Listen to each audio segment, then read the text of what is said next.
네, 여러분 안녕하세요. 연미정입니다. 자, 우리 드디어 근대사 파트로 들어가는 시간인데요. 여러분 지금까지 따라오신 분들 이 한국사의 절반 이상을 하신 거예요. 마지막까지 힘내셔가지고요. 꼭 마무리 지으셨으면 좋겠습니다. 자, 그러면 우리 이 근대사 출제 비중 보시면요. 6에서 7문제 정도 출제가 되고 있고요. 우리가 이 근대 파트다라고 하면 크게 두 가지로 분류해서 나눠볼 수가 있어요.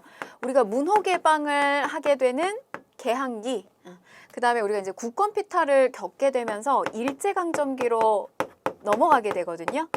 그래서 이 근대 파트는 크게 이렇게 나누셔가지고 개항기에 신문물이 들어오는 요 시기, 그 다음에 일제강점기 파트 이렇게 나눠서 공부를 하시면 되겠습니다. 우리가 여기 6에서 7문제 출제가 된다라고 하는 근대 파트는 바로 요 개항기 시기를 이야기하는 거고요. 일제강점기 파트도 또 문제의 비중이 좀 출제 비중이 높은 편입니다. 이렇게 나눠서 하시면 되겠습니다. 자, 그러면 우리의 가장 그 현대의 모습하고 가까워지는 시기, 그 출발점으로 들어가 보도록 할 텐데요. 그 출발점에는 고종의 아버지 흥선대원군이 있습니다. 자, 여러분들 이 흥선대원군 파트는 공부 어떻게 하셔야 되냐면 크게 저 흥선대원군의 개혁 정책을 국내 정책과 국외 정책으로 나눠서 살펴볼 수가 있습니다. 자, 국내 정책과 그다음에 국외 정책으로 이렇게 나눠서 보셔야 되고요. 이 국내 정책 같은 경우는 크게 두 개로 다시 나누어서 살펴보시는데 왕권 강화를 이루려고 했던 측면들, 자, 그 다음에 민생을 안정시키려고 했던 측면들로 나눠서 구분을 하시면 좋습니다. 물론 이제 결국엔 민생 안정이요, 왕권 강화의 뒷받침이 되기도 하지만요, 분류시켜서 여러분들 공부하시면 훨씬 암기하시기가 편하실 거예요. 자, 그 다음에 국외 파트로 들어가게 되면 우리가 옛날에는 나라를 이렇게 꼭 걸어 잠근다라고 하는 세국 정치라고 하는 표현을 썼어요. 근데 요즘에는 조금 이걸 완화시켜서 통상, 수교, 거부 정책이라고 하는 표현을 쓰게 됩니다. 사실 비슷하지만요. 당시에 이 흥선대원군이 너무나 이렇게 폐쇄적으로 나라를 꼭 걸어 잠그고 어떤 국제적인 상황에 대해서 좀 문외한이었다라고 하는 좀 그런 너무 이렇게 좀 평가를 절하시키는 표현을 좀 완화했다라고 보시면 되겠습니다. 사실은 여러 가지 국제적인 상황을 이용하려고 했지만 그것이 제대로 되지 않았던 것 뿐이거든요. 그래서 결과적으로는 이제 통상수교 거부 정책의 방향성, 어떤 외교적 방향성을 이렇게 잡고 가게 되는데 외부에서는 계속 우리에게 문호 개방을 하려고 하는 문을 두드리게 돼요. 그런 과정 속에서 일어나는 충돌들이 연속적으로 발생을 하게 됩니다. 그래서 국내적 어떤 개혁과 국외적 개혁들 이런 식으로 좀 살펴보실게요. 자, 그럼 먼저 개혁 정치, 왕권 강화. 세도 가문들을 빨리 축출시켜 버려야 되겠죠. 이 외척 가문들을 축출시킨다. 자, 마지막 철종 시기 때 실세였던 이 안동김 씨 세력들을 몰아냅니다. 자, 그리고 이제 주도권을 잡게 되면서 비변사를 폐지해요. 자, 이 비변사라고 하는 것은 변방을 방비한다. 그래서 처음에 임시기구로 설치됐던 것이죠. 그런데 저게 비빈을 간택하는 일까지 관여하게 되면서 굉장히 큰 기능을 가지고 있었다는 거예요. 이 비변사를 폐지해버리고요. 조선에 원래 정치기구가 있었어요. 정치적 기능을 하고 있었던 의정부와 그 다음에 군사적 기능을 하고 있는 삼군부를 두 개를 분리시킨 거예요. 원래는 이걸 비변사가 다 가지고 했기 때문에 원래 본래의 기능을 갖게끔 다시 돌려줬다라고 하는 겁니다. 자, 그 다음에 법전을 편찬한다. 아주 혼란기죠. 이 시기는 세도 정치기, 백성들이 도탄에 빠진 이 시기, 극도의 혼란기를 다시 체제 정비를 하기 위해서 법전을 필수적으로 건드릴 수밖에 없었어요. 그래서 통치 체제를 정비하기 위해서 이렇게 대전 회통 다시. 그래서 여러분 요게 대전 회통이 나오면요, 법전 가지고 장난을 치는 문제들이 많이 나와요. 그래서 경국대전부터 시작해서 여러분 속대전, 영주의 속대전, 그 다음에 정주의 대전 통편, 그리고 영주의 대전 회통까지 이렇게 좀 정리하시고요. 자, 그 다음 넘어가셔서 이 흥선대원군이 굉장히 정치를 잘했지만 사실 이 경복궁 중건부터는 민심이 등을 돌리기 시작을 합니다. 임진왜란 중에 소실된 이 경복궁을 중건을 하려고 했는데요. 저 경복궁을 중건하기 위해서는 공사에 들어가는 비용도 막대했을 뿐만이 아니라 나무로다가 이 건축물을 다시 지어야 되잖아요. 그러니까 좋은 나무를 이렇게 벌목하는 일들이 많았고요. 그 다음에 또 백성들의 역을 굉장히 많이 동원시켰다라고 하는 거. 이런 모든 부분들이 사실은 양반층에서도 백성층에서도 환호를 받지 못했어요. 경복궁 중건. 공사비를 마련하기 위해서 당백전을 발행했다. 일당 100이에요. 상평통보의 100배의 가치를 띠는 저 화폐를 마구 발행을 하게 됩니다.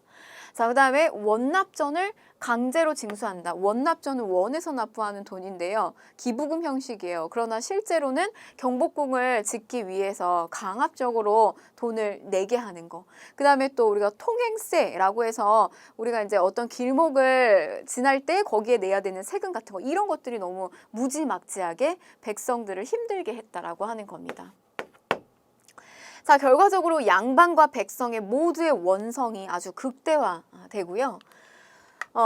또 이후에 이제 치러지게 되는 이런 서원철폐 같은 것들, 이 서원철폐는 양반들이 등을 돌리게 되는 어떤 계기가 되는 정책입니다. 이 서원이라고 하는 것은 처음에는 성리학을 연구하는 연구기관, 그리고 사림의 어떤 근거지가 됐던 학교였죠. 그러나 이 서원은 국가로부터 누리고 있는 혜택이 굉장히 많았어요. 노비를 받는다든지 아니면 면세 혜택을 받는다든지. 그래서 이게 너무 국가의 막대한 재정을 차지하고 있고 백성들을 수탈하는, 또 붕당의 근거지가 되는 그런 역할을 서원을 했기 때문에 흥선대원군의 입장에서는 이 서원 정리하는 것이 반드시 필요하다고 생각을 했습니다. 그래서 전국의 서원을요 47개소만 남기고요 정리를 다 하고, 그 다음에 이런 양반들이 좋아했던 명나라의 은혜를 잊으면 안 된다. 그래서 명나라의 황제를 이렇게 모시는 이 만동묘를 철폐하는 일들을 하게 돼요. 이게 이제 굉장한 그 반발을 가져오게 되죠. 자, 서원에 딸린 토지와 노비 몰수에서 국가 재정을 확충하는 좋은 측면이 있었지만 결국 양반 유생의 반발을 불러오게 합니다. 최익현. 이 최익현이라고 하는 인물은 흥선대원군을 되게 지지해줬던 인물이에요. 외교 정책 면에 있어서도 굉장히 지지를 해주게 되는데 결과적으로는 등을 돌리게 됩니다. 서원철폐, 그 다음에 경복궁 중건과 같은 것들은 백성을 포함한 모든 사람들, 그러니까 일반민들을 포함한 백성과 그 다음에 양반들 모두에게 다 등을 돌리는 행위다. 이러면서 굉장히 반대를 많이 하게 돼요. 흥선대원군의 계획 정책은요 굉장히 과단성이 있고 추진력이 있는 정책이었어요. 그런데 이 흥선대원군은 자신의 어떤 편을 제대로 만들지 못했습니다. 이 흥선대원군이 처음에 자기의 그 자제 아들을 왕으로 올리기 위해서 상갓집의 개라고 하는 그런 별명을 얻을 정도로 숨죽이고 있었던 아주 무서운 인물이었어요. 그리고 이제 고종으로서 이제 왕이 이렇게 세우고 났을 때 아주 이 카리스마 있게 이 결단력 있는 어떤 개혁 정책을 마구마구 펼치게 되는데, 문제는 자신의 편을 만들면서 개혁을 탄탄하게 끌고 가야 됐었는데 그렇게 하지 못했다는 거죠. 너무 이렇게 개혁에 집중하다 보니 자기의 편은 하나둘씩 떨어져 나가기 시작을 해요. 그래서 이 최익현이라고 하는 인물, 관복을 벗어 던지고요. 머리를 풀고 도끼를 들고 와서 자기 목숨을 내놓는 직언을 해요.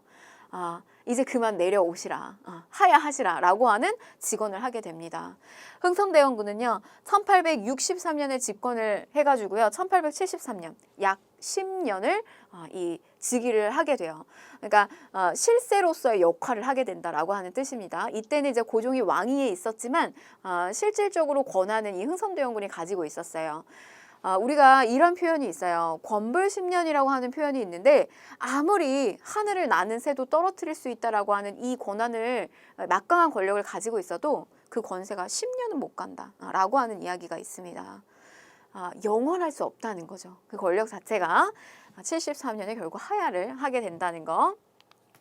자, 그 다음에 우리가 이제 왕권 강화의 측면을 한번 살펴본 거고요. 자, 그 다음에 민생을 안정시키기 위한 어떤 정책들이 있었냐 살펴보면 바로 삼정의 문란을 해결하는 거였어요. 자, 우리가 세도 정치 시기 때 전정, 군정, 환고 이게 문제였단 말이죠. 그래서 그런 부분을 어떻게 해결을 하느냐?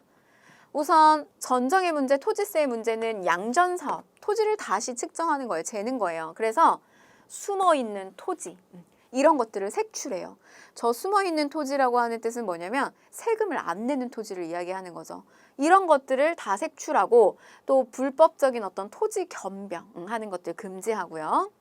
자, 그 다음에 군정의 문란, 군역의 문란이죠. 군역. 이 군역 같은 경우는 호포제로 정리를 하게 됩니다. 자, 이게 호자예요. 집호자예요.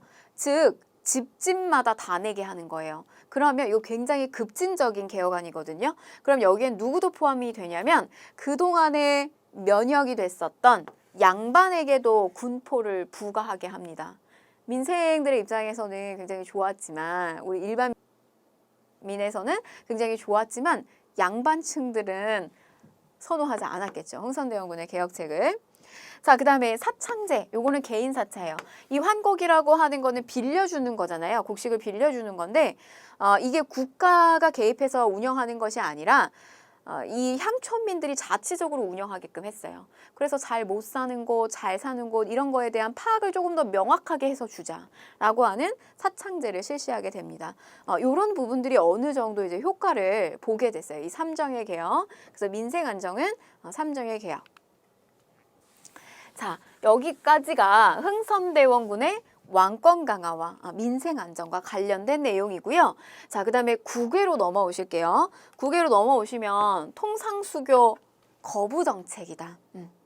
외부는 지금 이미 막 문호 개방이 순차적으로 막 이루어지고 있는 상황이에요. 그런데 우리는 계속 문을 걸어 잠그고 있어요. 그러다 보니 자꾸 이제 외부하고의 충돌이 일어나게 되는데 그 첫 출발은 병인 박해로부터 시작이 됩니다.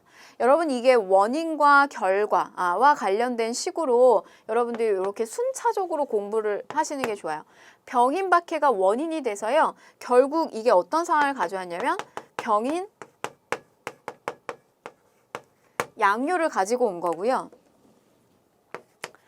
자, 제너럴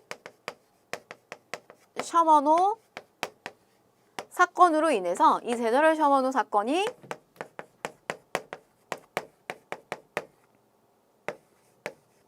신미양요를 가져오게 된 거고요.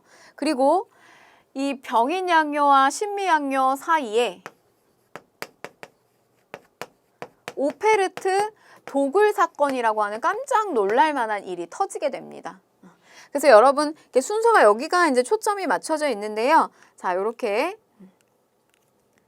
병, 오, 신, 병인양요, 오페르트 도굴 사건, 신미양요, 병인양요, 신미양요 사이에 오페르트 도굴 사건까지 이렇게 순차적으로 보세요. 그런데 이거 만약에 전개 과정을 물었을 때 원인과 결과를 묻는다면 병인 박해 먼저 일어나고요. 이게 먼저 터지고 그다음 제너럴 셔먼호 사건으로 이렇게 신미양요로 연결이 됩니다. 자, 전개 과정이 이렇게 흐른다는 거예요. 자, 그럼 이 병인양요는 왜 터졌느냐? 천주교 신자들 박해했잖아요. 그래서 굉장히 이제 대대적인 숙청이 이루어졌죠. 그래서 결국 이걸로 구실로 인해서 프랑스가 함대를 끌고 들어오게 됩니다. 당시 이제 로즈 제독 함대가 강화도로 쳐들어오게 되는데요. 여기서 문수산성에서 한성근, 정족산성에서 양헌수의 부대가 프랑스군을 격퇴해요. 사실 우리 입장에서는 당대 이제 흥선대원군을 비롯한 이 지도층의 입장에서는 우리는 이 쳐들어온 프랑스 함대를 격퇴한 승리한 전투예요.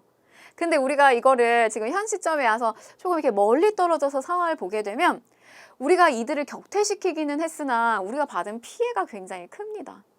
그게 뭐냐면 이 프랑스군이 퇴각하는 과정에서 이 외교장각, 강화도에 있는 외교장각에 있는 의궤들을 다 약탈해서 가져가게 돼요. 왕실의 의뢰와 관련된 기록들인데 이게 다 약탈당해요. 각종 문화재들이. 그래서 이거를 우리가 계속해서 되찾지 못하다가요. 여기에 있는 의궤를 언제 우리가 반환을 받냐면 정말 얼마 되지 않았어요. 2011년에 반환을 받게 됩니다. 근데 이 반환을 받았는데 아직은 우리는 이거를 대여의 형식으로 가져올 수밖에 없었어요. 결과적으로. 그래서 소유권은 여전히 프랑스에 있다는 거. 이런 또 안타까운 상황을 만들게 됐던 사건이 병인양요예요. 자, 그 다음에 오페르트 도굴 사건입니다. 자, 병인양요가 일어난 지 얼마 안 돼서요. 우리 이 조선의 사회를 깜짝 놀라게 할 만한 사건이 터지게 돼요. 그게 독일 상인이었던 오페르트가 당시에 흥선대원군의 아버지였던 남영군의 묘를 도굴하는 사건이 발생을 하게 돼요. 한밤에 이 묘를 파는 소리가 이 주변에 있는 주민들한테 들렸다라고 해요. 그래서 너무 깜짝 놀라서 이렇게 가보니까 우리랑은 이 조선인들, 동양인들의 모습하고는 완전히 이렇게 어떤 몰골의 상태가 다르잖아요.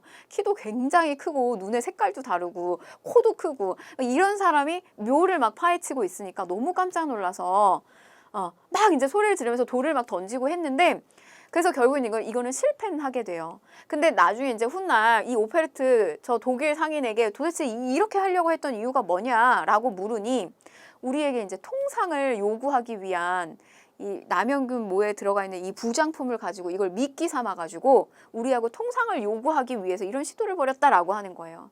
이게 이제 조선 사회에 알려지게 되면서 더 이상 이들은 이제 상종할 사람이 아니다. 우리가 어떤 그 서양의 문물, 저런 서양의 사람들하고는 더 이상 어떤 외교라고 하는 것을 하면 안 되겠다. 더욱더 문을 꽁꽁 걸어 잠그게 되는 어떤 그런 아주 쇼크를 줬던 사건이에요. 자, 통상수교 거부 정책은 더욱 강화되고요. 자, 그 다음에 신미항요가 터지게 됩니다. 신미항요는 바로 이 제너럴 셔먼호 사건으로 인해서 이루어진 결과죠. 당시에 그 평양 지역에 미국의 이 제너럴 셔먼호 배가 이 평양 지역으로 이렇게 정박해서 들어오게 돼요. 근데 당시에 이 평양에 있는 주민들하고의 충돌이 일어나게 됩니다. 처음에는 이제 저 배가 들어왔을 때 여기 이제 정박해 있고 하니까 먹을 것도 주고 이러면서 서로 조금 이렇게 이야기도 나누고 했다라고 해요. 근데 나중에 이들이 돌아가지도 않고 자꾸 이 평양에 있는 주민들을 괴롭히고 약탈하고 하니까 평양의 주민들이 너무 화가 나가지고 이 제너럴 셔먼호를 완전히 박살을 내버려요. 다 불태워버려요. 그래서 이제 그 사건이 구실이 되면서 이 신미항요가 터지게 된다라고 보시면 되겠어요. 강화도로 침입해서 들어오게 돼요. 그래서 초지진, 덕진지, 광성보를 공격하게 되는데 여기에 이때 이 미국의 함대를 맞서 싸운 이가 바로 이제 어제현 장수인데요. 이거 역시 우리는 이제 결사적으로 이걸 막아가지고 물리치게 되거든요.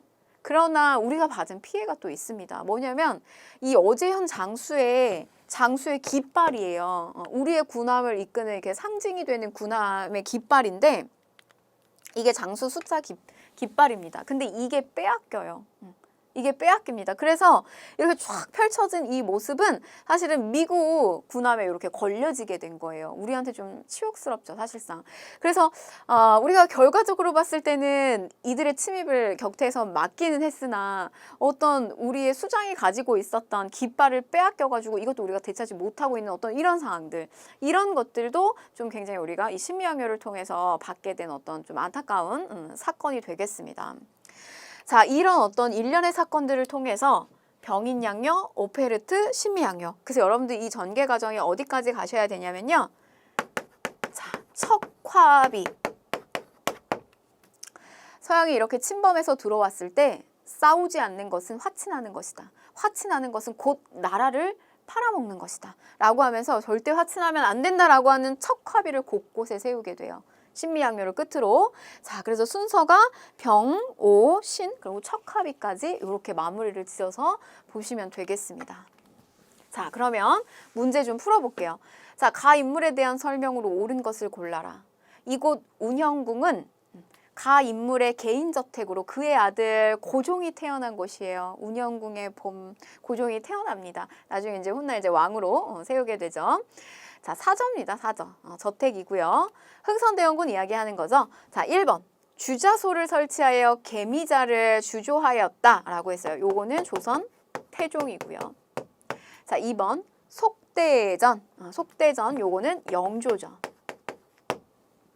양반에게도 군포를 징수하는 호포제를 추진하였다. 요거네요, 정답. 자, 4번. 삼정의 문란을 개선하기 위해서 삼정의 정청을 설치해요. 이게 임술농민봉기 일어나게 되면서 철종 시기 때 만들어지지만 해결이 안 되는 그냥 미봉책에 그쳤어요. 그래서 결국에는 그 삼정의 문란의 과제는 누구에게로 넘어갔다? 흥선대원군에게로 넘어가게 되면서 흥선대원군이 삼정의 문란을 이제 개선하려고 하는 시도를 하게 되고요. 자, 5번. 유기전을 제외한 이의 시전 상인들이 특권을 폐지하는, 난전을 금할 수 있었던 금난 정권을 폐지하는 신해 통공을 실시하였다. 자, 요거는 정조에 해당이 되겠습니다. 그래서 정답은 3번이 되겠습니다. 자, 다음 문제 풀어보실게요. 다음 사건이 일어난 시기를 연표에서 옳게 골라라. 방금 차지중사가 아랫말을 들으니 충남 덕산의 묘지에 서양놈들이 침입하여 무덤을 훼손한 병고가 있었다고 하니 아주 놀랍고 황송한 일이다. 자, 그럼 어디로 들어가면 될까요? 병인양요, 심의양요, 요 사이에 낍니다. 오페레트 도굴 사건 정답은 나가 되겠습니다.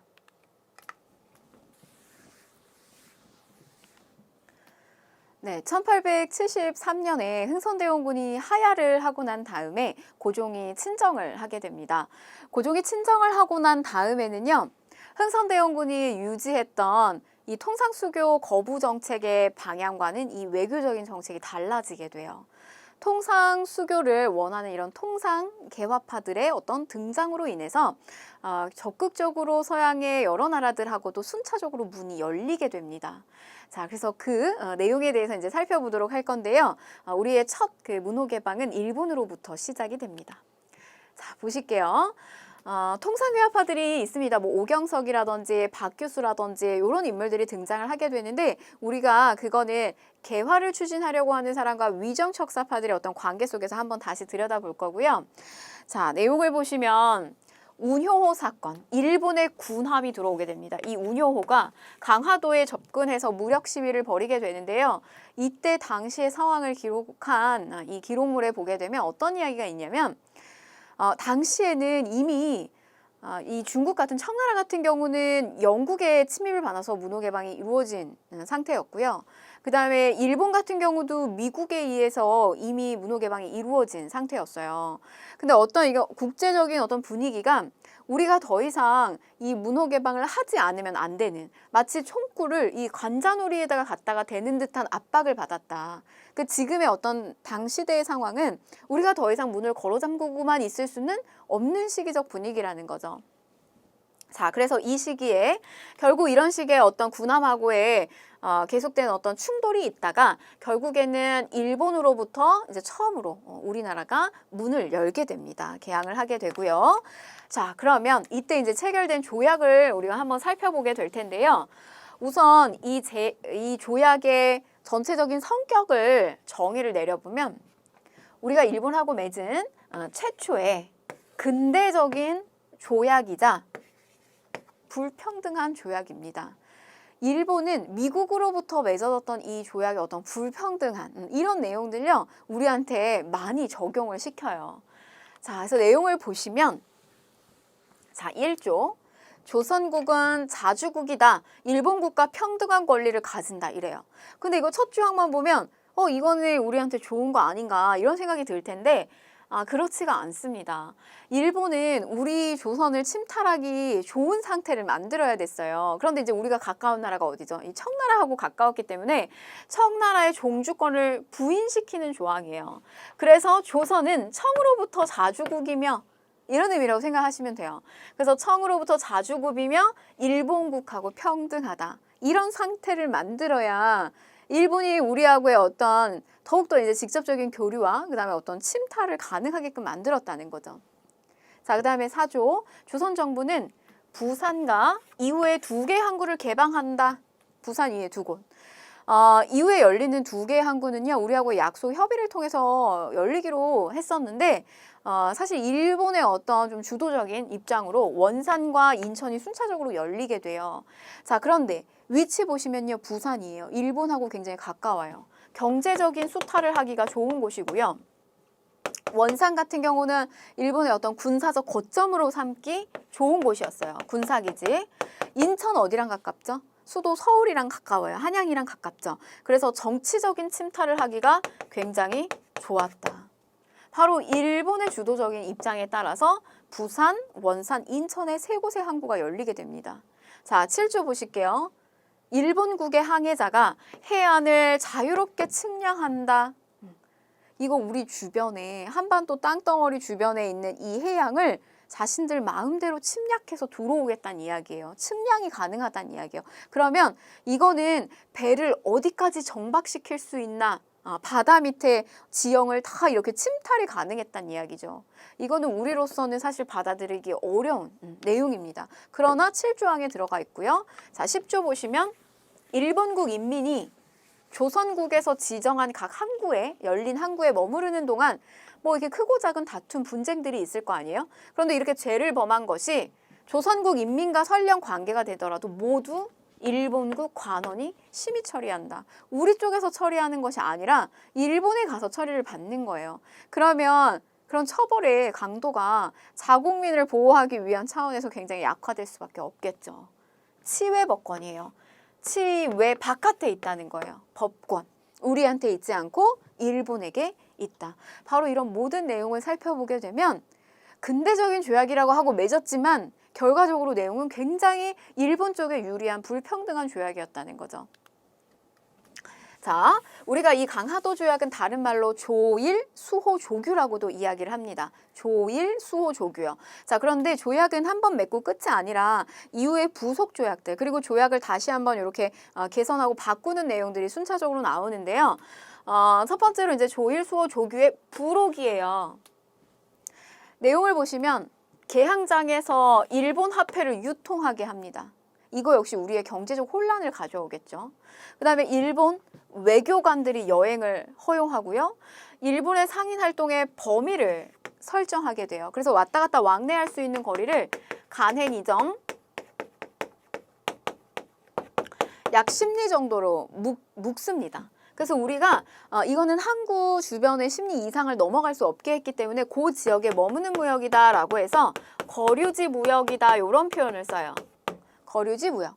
그래서 아직까지 이 범위 내에서는 우리가 저 물건을 서로 옮겨다 주는 어떤 보부상이나 그다음에 물건을 보관해주는 객주나 여각 같은 존재들이 아직은 침탈을 조금 덜 받을 수 있는 상태. 근데 문제는 뭐냐면 이 조약이 나중에는 이 내륙의 아주 깊숙한 곳까지 뚫려요.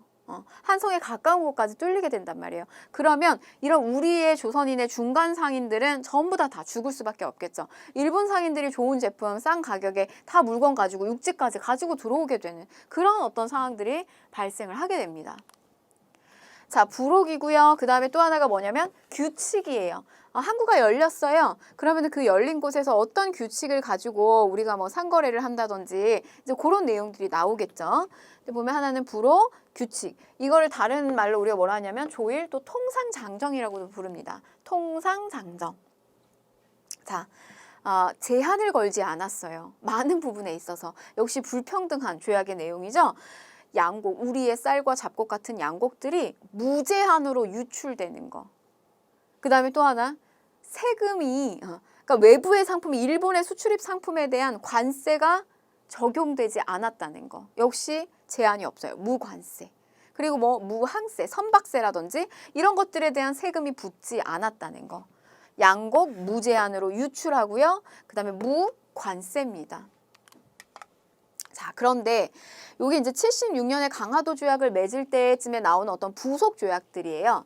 하나 부록, 그 다음에 조일 통상장정. 그런데 요게 개정이 됩니다. 83년이 되면요. 조일 통상장정이 개정된다. 그럼 내용 볼게요. 관세가 들어오네요. 원래 앞에 무관세였던 게 여기서는 관세가 들어와요. 그리고 자, 앞에 무제한으로 양곡이 유출됐던 게 여기서는 막혀요. 막는다. 곡식이 무제한으로 빠져나가는 거 막는다. 방공령이에요. 이런 게 이제 조정이 되는 거예요. 이렇게 개정됐을 때 우리 입장에서 좀 좋은 게 나올 수 있었던 이유는 뭐였을까? 자, 우리가 요 중간에 다른 나라와 새로운 조약을 맺습니다. 82년 무렵쯤에요. 우리는 미국하고 조약을 맺어요. 조미, 수호, 통상 조약을 맺게 되는데 바로 저 미국하고 맺었던 어떤 조약의 내용들이 이후에 순차적으로 일본하고의 어떤 조약을 치르는 데 있어서의 굉장히 좀 우리 쪽의 입장에서 또 개정을 하는 모습이 보여진다라고 하는 겁니다. 그런데 이제 내용을 보시면요. 또 이런 게 들어와요. 최혜국 대우.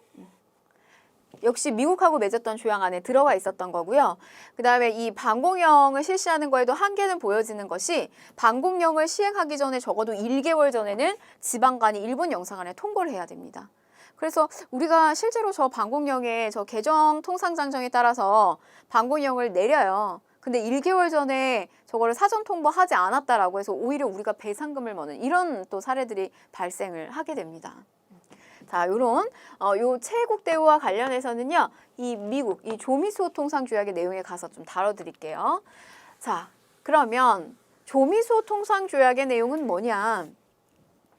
당시에 2차 수신사, 일본의 수신사로 파견이 됐던 이 김홍집이라고 하는 인물이요. 일본에 머물고 있었던 이 주일공사 그 황준셴이라고 하는 인물하고 서로 우리 어떤 그 조선의 뭐 지리적인 상황 그리고 어떤 국제적인 상황 이런 거에 대한 논의를 하는 이렇게 편지글을 계속 이렇게 주고받아요.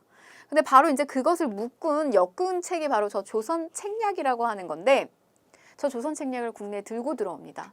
근데 이 조선 책략의 내용을 살펴보게 되면 황춘셴하고 어떤 이야기를 주고받냐면 자, 이런 이야기를 주고받아요. 조선의 땅은 실로 아시아의 요충에 자리 잡고 있어 전략적으로 굉장히 중요한 자리다. 근데 그렇기 때문에 분쟁이 발생할 수밖에 없다. 자, 조선이 위태로우면 동아시아의 정세가 날로 악화가 될 것인데 조선이 막아야 되는 나라가 어떤 나라냐면 러시아라는 거예요. 근데 이거는 사실 중국 당시 청나라의 입장에서 러시아를 견제하고 있다라고 이해를 하셔야 돼요. 근데 우리한테 되려 러시아를 견제해야 된다라고 주장을 하고 있어요. 그래서 저 러시아를 견제하기 위해서 조선의 급선무가 뭐냐? 자, 중국하고 친하게 지내야 된다. 자기랑 친하게 지내야 된다는 거예요. 친중국. 그 다음에 일본하고 관계를 더욱더 공고히 해라. 결일본. 그 다음에 미국하고 연결해라. 이런 주장을 하게 됩니다. 이게 이제 조선 책략이에요. 이게 조선으로 들어오게 되면서 미국하고의 어떤 관계가 좀 가까워져야 된다라고 하는 이제 여론이 또 형성이 되고 조정에 올려지게 되면서 결국 청나라의 알선으로 인해서 조미수호 통상조약이 체결이 됩니다. 그럼 주요 내용을 보실게요.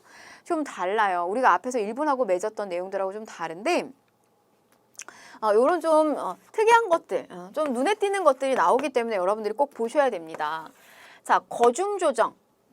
양국 중에 한 나라가 위협을 받게 되면요. 예를 들면 이 B라고 하는 나라가 다른 타국의 나라의 C로부터 공격을 받게 됐어요. 그러면 누가 도와준다? A가 서로 도와준다는 거예요. 이 B를. 그래서 서로 도움을 주겠다. 거중 조정해 주겠다. 라고 하는 겁니다. 자, 그 다음에 우리 입장에서는 사실은 굉장히 좋은 거예요.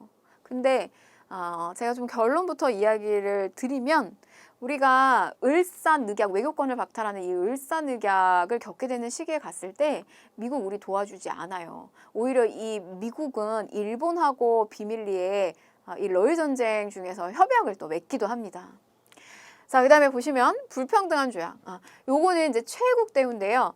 이렇게 우리가 이제 미국하고 조약을 맺었어요. 근데 우리나라가 다른 나라랑 차후에 또 조약을 맺는데 거기에서 어떤 좋은 혜택은 그런 최고의 어떤 좋은 혜택은 그대로 또 다시 뭐 차후에 어떤 그 조약을 개선하지 않더라도 좋은 조약은 적용이 된다는 거예요.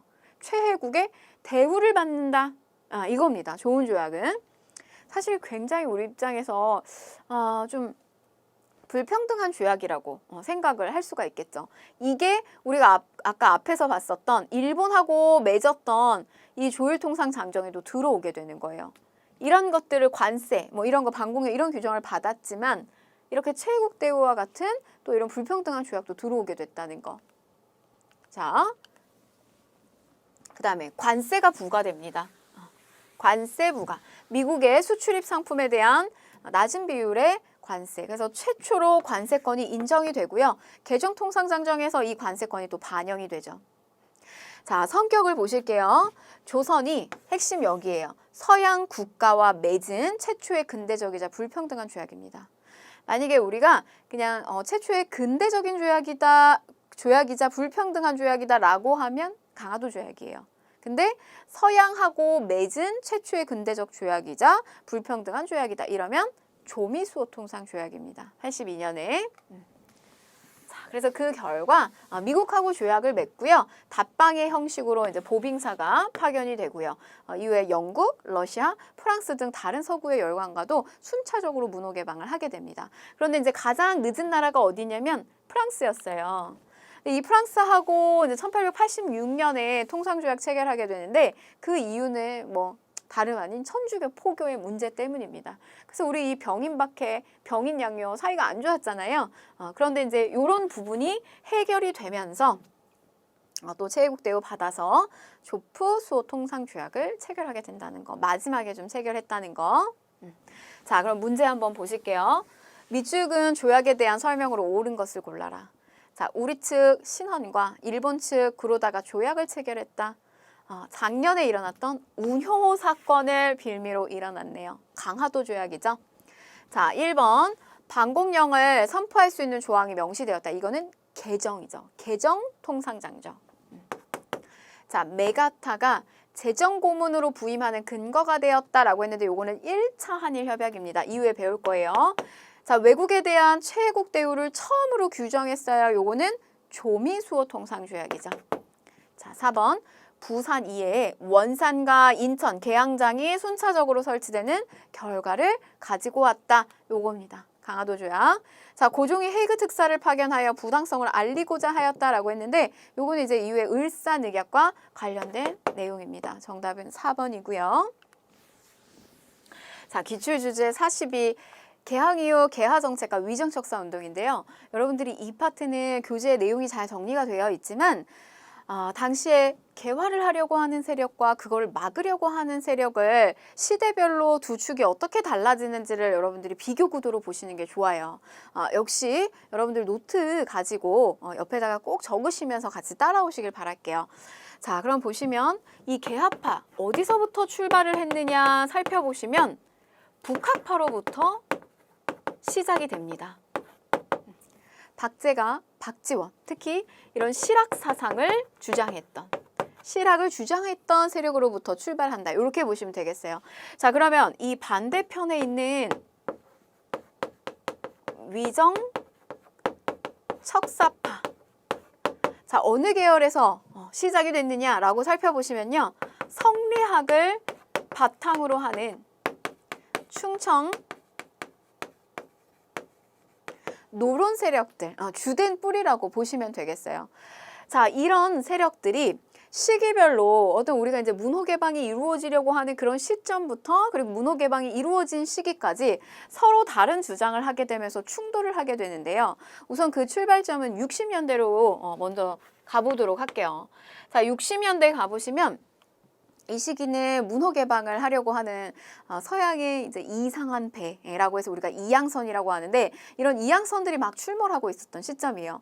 당시에 흥선대원군 같은 경우는 통상수교 거부 정책을 유지하고 있었던 때입니다. 바로 이제 60년대고 그래서 이때 어떤 그 국제적인 이슈가 이양선의 출몰이죠. 자, 근데 이런 이양선의 출몰에서 이쪽 개화파 쪽에서는 이들하고 싸우면 안 된다라고 하는 주화론적 입장을 제시를 하고요.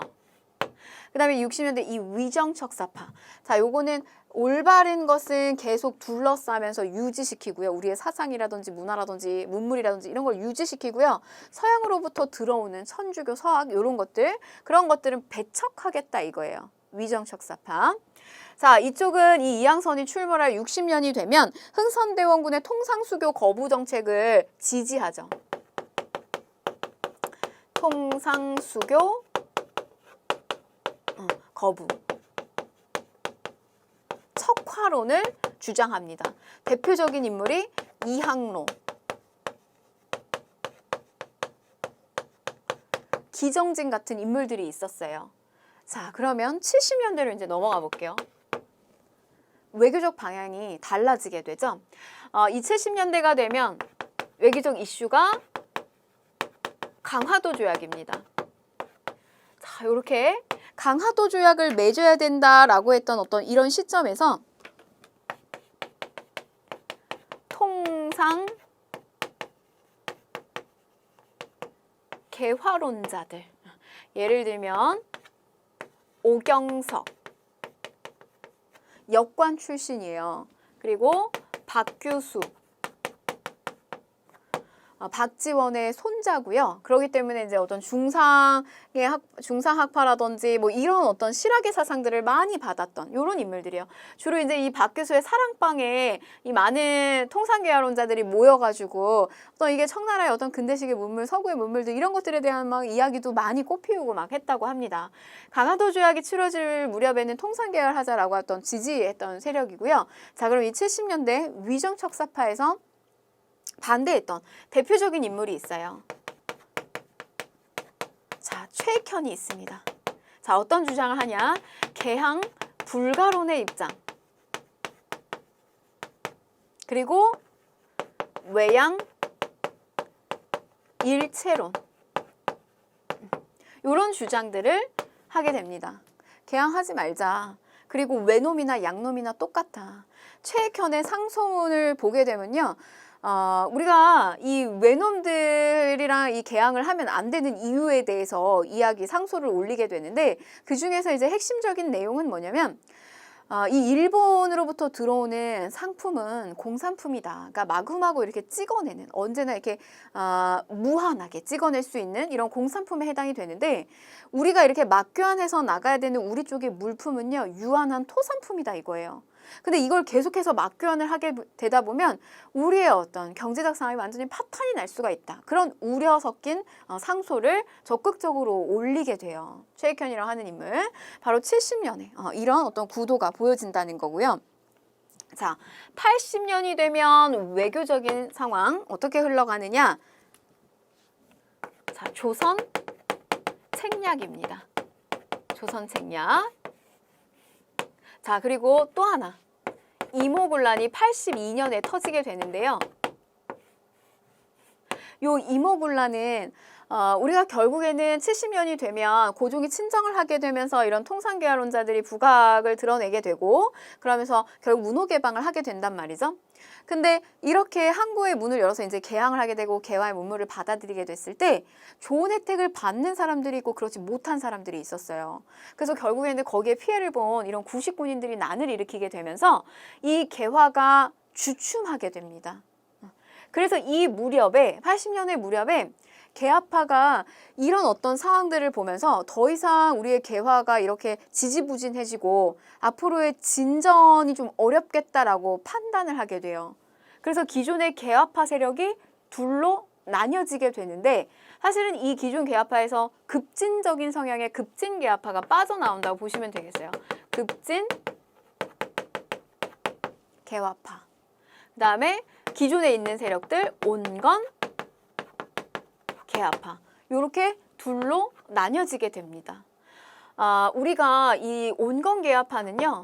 너무 청나라에 사대하는 식의 유지, 계속 그런 식의 어떤 개혁. 너무 유지한다. 그런 사대적인 모습을. 그래서 우리가 친청파 또는 뭐 수구파 이렇게도 이야기를 해요. 반대쪽에서는 그런 것들을 좀 탈피하자라고 하는 반청파. 또는 한편으로는 일본의 어떤 개혁들을 모델로 삼아요. 그래서 대표적인 인물이 김옥균이 있고요. 뭐 이쪽에 대표적인 온건한 개화파 김홍집이 있습니다. 이런 식의 어떤 분파가 이루어지게 되는데 자, 이 위정척사파 쪽에서는요. 이 조선 책략을 가지고 국내에서 굉장한 상소문들이 올라오게 돼요. 자, 영남에 있는 유생들 만인이 상소를 올리게 됩니다. 그래서 이만손이라고 하는 인물이 영남 만인소 상소를 올리게 되고요. 또 홍제학이라고 하는 인물이 만원 척사소 상소문을 올리게 된다. 그래서 내용을 보게 되면 이런 내용이에요. 이 조선 책략의 내용을 하나하나 다 반박하고 있어요. 뭐라 반박하냐면 이 러시아를 방비해야 된다. 그래서 이제 중국하고 친해져야 된다라고 이야기를 하니까 아니 우리는 중국이랑 친한데 뭘 더 친해지느냐. 그 다음에 일본하고 우리의 옛날 관계를 모르냐. 우리를 다 너무나 잘 알기 때문에 우리를 침탈할 가능성이 높다. 그리고 우리가 이 미국이랑 연결시켜서 왜 괜히 러시아를 자극시키느냐. 이런 식의 내용을 쭉 반박을 하게 되는 이런 어떤 영남 만인 상소가 일어난다는 거. 80년의 이슈예요. 자, 그 다음에 어떤 이러한 흐름이 90년으로 가게 되면 어떤 모습을 보여지느냐?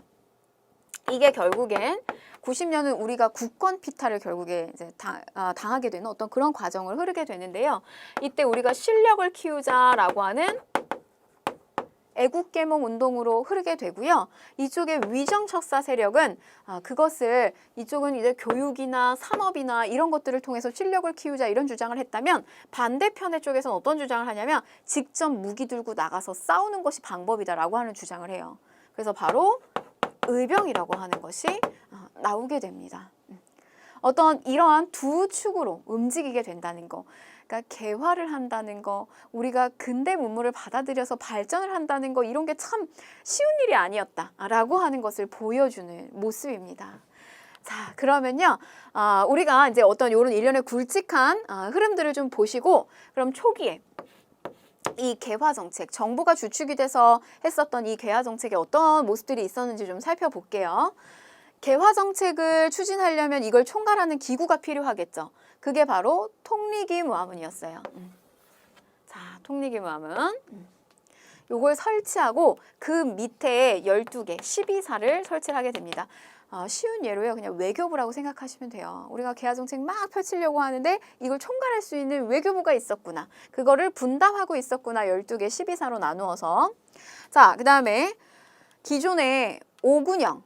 우리가 이거 임진왜란 때 훈련도감 시작해서 5군형 만들었잖아요. 근데 그 5군형이 너무 구식인 거예요. 그래서 이거를 그냥 2개로 통폐합시켜버려요. 그리고 뭘 만드냐면 일본의 조총 부대 이렇게 다 신식으로 만들어주고 그 다음에 이렇게 제복 같은 거 만들어주고 그 다음에 교관이 와가지고 훈련시켜주고 별도의 신식 군대를 따로 만들어요. 이들은 통폐합시켜버리고요. 새로운 군대 만들어요. 별도로. 이게 별기군입니다. 자, 그 다음에 근대적인 시설도 굉장히 많이 나오게 된다. 근대 무기제조 공장, 기기창, 그 다음에 방문국 문자 찍는 거예요. 인쇄 담당. 여기서 신문 많이 나오고요. 쩐한국 화폐 발행하는 곳이고요. 광해요. 근대식 병원이에요.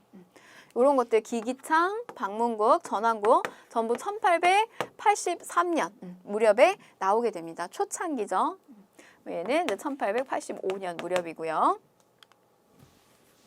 자, 그 다음에 우리가 이제 일본하고 조약을 맺었어요. 그러면 일본은 이제 시찰하러 가는 거예요.